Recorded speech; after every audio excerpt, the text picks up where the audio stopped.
Multiple aircraft, more shapes in... Load it! Load it! Keep firing!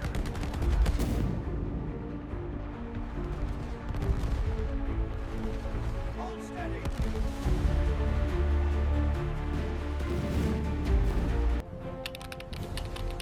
This is the early morning of the 10th of December, 1941. A task force of ships is currently located off the coast of Malaya. The Japanese, whom they believe to be in Kuantan, are the target of their plan to initiate a surprise attack.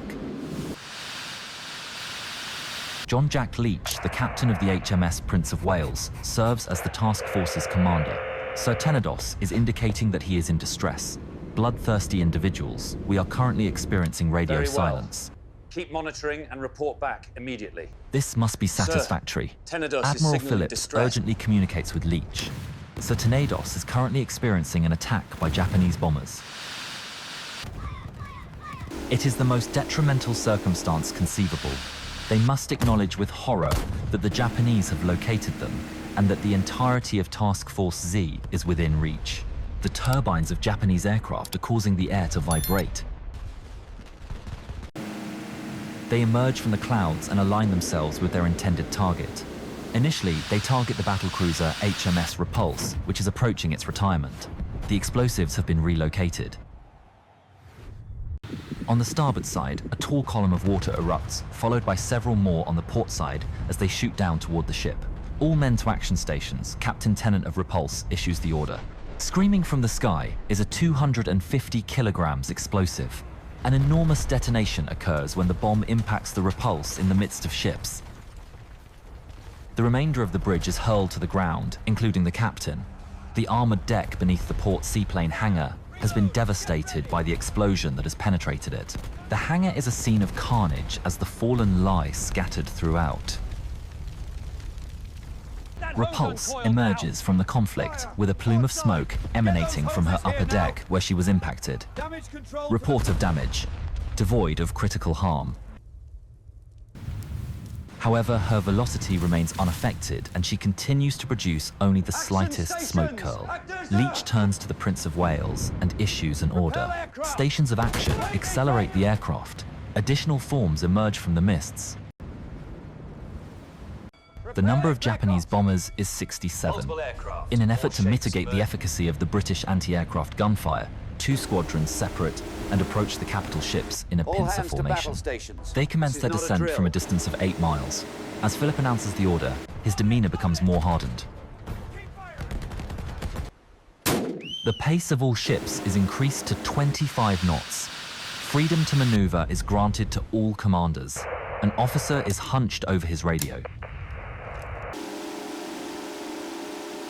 to convey a message. Finished. His countenance is lowered. However, it is for naught, as a complete 5-inch shell impacts the Japanese aircraft squarely in the nose, violently disintegrating it into a ball of flame. A second Japanese aircraft accelerates through the smoke of the deceased. The 40mm cannons deploy, causing the aircraft to shatter as it approaches at an increasing rate. 9 Japanese aircraft commence their approach. They observe the British ship in the distance as they approach, skimming the waves. The British anti-aircraft guns discharge in succession, accompanied by a flash. After 12 salvos, the guns transition from controlled fire at individual planes to barrage fire, hurling a curtain of bursting shells to provide a flat barrier for the hostile planes that are frantically trying to force them to drop their planes. Torpedoes early. Tracers arc up towards the black dots in the sky. The Japanese aircraft continue to arrive. The loaders begin to tremble as they push shells into the magazine feeds, hoping that something, anything, will down at least one of the aircraft. Beckton orders a turn in an effort to increase the number of guns at his disposal as the adversary approaches. A shell tears off the wing of the Japanese pilot, sending it tumbling into the sea just seconds before impact. The 4th plane also makes a daring charge, enduring the exploding shells and lead tempest. They plummet. The fish have departed. Captain Leach shouts the order hard to port on the Prince of Wales, eliciting horror, making an effort to circumvent the torpedoes' tracking. In the interim, the Japanese bombers are too large and too fast to be able to swiftly disengage, and they continue to machine gun the Prince of Wales as they fly. They arrive at the battleship before their torpedoes, causing chaos on her decks and injuring and murdering sailors as they approach. The British gunners are currently firing at a distance that is nearly point blank. A flak projectile is fired at the wing of a Betty bomber, causing it to detach from the body and plunge into the water in a dramatic manner. However, there is no opportunity to commemorate. The ship is unavoidably struck by 2 missiles that are directed directly at it. The entire crew prepares for the potential impact. The initial strike occurs.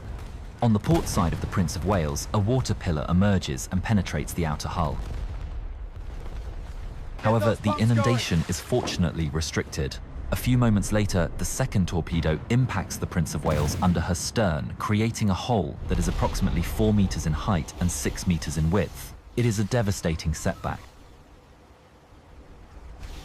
Sailors are now swept off their feet, and the engine room is drowned as a result of the direct route for water into the ship's core. Her velocity commences to decline immediately. Her emergency pumps are unable to halt the steady rise in water as it rushes into her. The mariners persist in their efforts to repair the hull by wading through water that is now waist deep. She commences the process of listing the port. The gunners continue to fire on the deck until the air is so hot that it can almost sear the skin. However, the Japanese aircraft are obscured by the explosions of their rounds, and the men prepare for an additional impact. Watching, waiting, and holding on in hope are the only actions that mariners can take. The Prince of Wales is struck by a warhead as the tracks accelerate toward the vessel. Massive damage is sustained by her electrical system at the aft. Both steering motors are rendered inoperable in the absence of adequate power. The Prince of Wales is a passive participant. She is currently a lethal snare. Captain Leach instructs the starboard torpedo defense system to flood the void compartments. The ship's level is required. In order for his men to train their anti-aircraft guns, which are presently pointed too high, he requires the ship to be at or nearly at a level. However, this also increases the ship's susceptibility to another torpedo attack. In a final defense, the sailors secure any small armaments they can to the side of the ship. The Prince of Wales is left with minimal anti-aircraft protection by 12:19. The loaders scramble to and from the magazine, while the gunners pour water on their scalding barrels. A gunner peers up aware that this will be at best a gamble. Contact is located to the east. A vast formation of aircraft descends in a manner reminiscent of a cloud, subsequently losing height and redividing into 2 attack formations.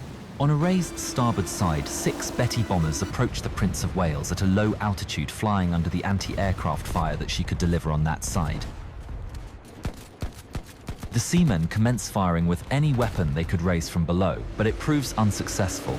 The assailants are not affected by the fire, which is directed harmlessly upward. Torpedoes are deployed in rapid succession. The sailors observe in despair as 3 torpedo tracks approach them directly. A success has been recorded. The initial torpedo explodes through the ship, creating a jagged crater that extends to the opposite side. Sailors are being dragged under and out of the ship by the force of the current. The second warhead launches a plume of oil and water up the side of the ship, striking the B turret almost directly. In the unarmored section of the hull, the steel is only 1 inch thick. The final torpedo impacts this area. He never experiences the impact. He simply closes his eyes. Behind a 40mm cannon, the Japanese aircraft collides with the superstructure. Its wing is severed. Captain Tennant promptly steers his large vessel toward the diving aircraft, preparing it to navigate through the torpedo's tracks that he anticipates. As the missiles descend, they trace a distinctive trail of white bubbles as they traverse the water. Captain Tennant employs his extensive seamanship to avoid the torpedoes launched by the 2 Japanese squadrons and the torpedoes emanating from the concurrent attack on the Prince of Wales. Tennant's audacious maneuvering causes the ship to lean and list, and each member of the bridge maintains their position. The crew later expresses their pride in the 19 missiles that were omitted as a result of the maneuver and the way in which the massive vessel was tossed about like a destroyer. Additionally, he consistently evades the bombs that are released from high-altitude bombers at an altitude of 120,000 feet, which is an extraordinary feat. However, the Prince of Wales Phillips is left with no alternative at 1,220. He orders his radio signalers to break radio silence and transmit to the remainder of the task force reluctantly to assist the Prince of Wales and the Repulse. At 1,223, the remaining 20 or so torpedo bombers almost simultaneously attack Repulse from various directions. The incoming enemy is being continuously engaged by her primary weapons. The 15-inch shells are launched directly into the water with the intention of generating a powerful splash that will entice adversary aircraft into the waves. However, the Repulse crew is not in favor today. The initial 8 aircraft deploy their warheads on the starboard side of the vessel. In order to evade the warheads once more, Captain Tennant maneuvers the Repulse to the starboard side. Nevertheless, Repulse is subjected to an ambush by 3 aircraft on her port side. Captain Tennant is limited to continuing his maneuver to the starboard in order to evade the initial 8 torpedoes. The deckhands and gunners maintain a high level of firepower, but they are aware that it will have minimal impact. Men collapse to the ground and drape their heads. On the port side, Repulse and midships are struck by a torpedo. However, it causes minimal harm. She continues to navigate and steam at a rate of 25 knots. A group of mariners are able to retrieve it and toss it overboard. The throng persists in its circular motion, anticipating its turn. Beckton is aware that the battle is futile, yet the ship manages to...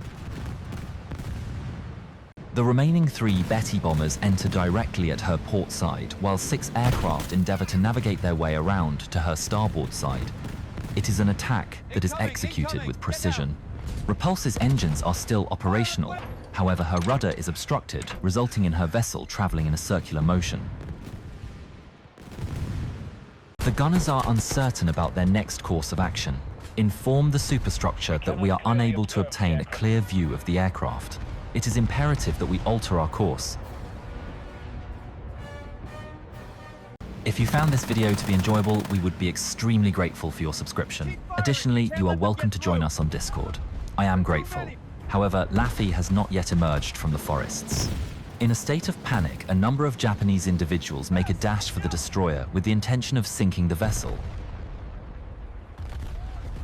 A shell is fired directly through the cockpit of the Japanese aircraft, causing it to detonate in mid-air shortly after a gunner has aimed his weapon at the approaching bomber. It is a meager solace. The engines are destroyed, and catastrophic flooding is promptly caused by 2 explosions that tear through the lower decks. The Japanese are not yet completed, but the Repulse list to port appear to be complete. At 1,225, the remaining 6 torpedo bombers navigate the swells toward the starboard side of Repulse. The men on deck observe helplessly before dispersing in search of refuge. Torpedoes are simultaneously discharged by all 6 aircraft. The aftermath is excruciating. The planes fly overhead and 2 rudimentary shots resound from the guns. However, the torpedoes are still approaching. They remain mute. A rating causes him to lose his composure. He is jolted by a violent detonation. Even though 5 torpedoes were missed, the final one scored a solitary hit. Repulse had been struck by 4 and potentially 5 torpedoes in the past 4 to 5 minutes. The number of men leaning and staggering their way through the ship rapidly increases, causing the list to port to expand. The attacks of all 51 Japanese torpedo bombers had been completed, but only 8 of the 34 high-level bombers had done so. There are 2 squadrons of high-level bombers that have not yet launched an attack, and each aircraft is equipped with a single massive 500-kilogram weapon. The initial 9 of these bombers commence a high-altitude attack at 1233 p.m.